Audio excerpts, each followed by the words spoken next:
म्हणजे झालं. ठीक आहे.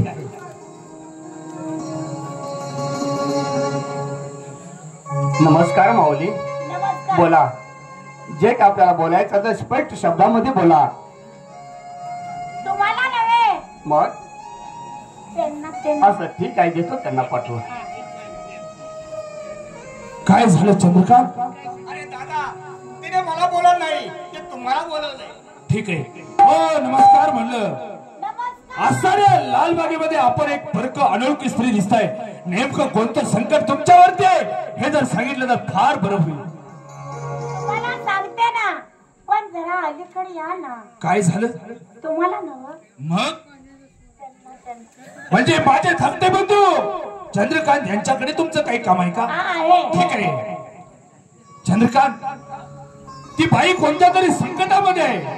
तेव्हा काय संकट त्यांच्यावरती ते बघा म्हणजे झालं. माऊली इशारा करताय, मला बोललं की त्यांना बोललं की मला. मी विनंती करतो, वेळ अपुरा आहे. थोडक्यात आपण काय बोलत होतं बोला मला. पण जरा अलीकडे या ना. मी सांगते ते कुणाला सांगू नका. मी सांगते ते कुणाला सांगा. मी सांगते ते कुणाला सांगू नका.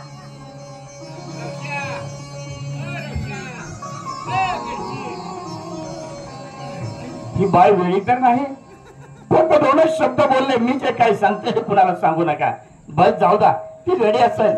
अरे दादा, काय झालं चंद्रकांत? अरे ती बाई वेडी असणार आहे असं मला वाटतं. कारण ती बाई वेडी नाही, कारण कितीतरी सौंदर्य अलंकाराने नटलेली ती बाई होती. असं नसतंय रे दादा. अरे सुंदर स्त्री असल्या अंगावरती दागिने परिधान केलं म्हणजे स्वच्छ सुंदर स्त्री आहे असा त्याचा अर्थ होत नसतो.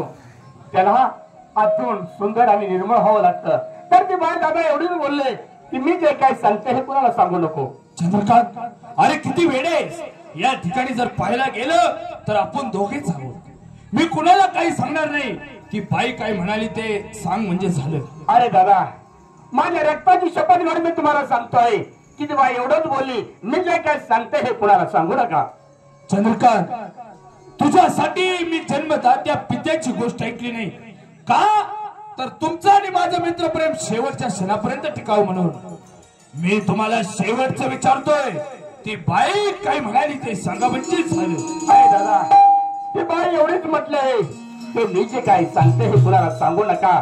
मी जे काही सांगते हे कुणाला सांगू नका. बस याच्या पण ती एकही शब्द बोलली नाही. नालायक, नीच, बेशर्मी माणसा, लाज वाटाय पाहिजे तुला. एका बाईसाठी वेडा झालेल्या माणसा ती बाई काय म्हणाली ते सांगू शकत नाही का? आणखी शेवटचे विचारतोय, ती बाई काय म्हणाली ते सांगा म्हणजे झालं.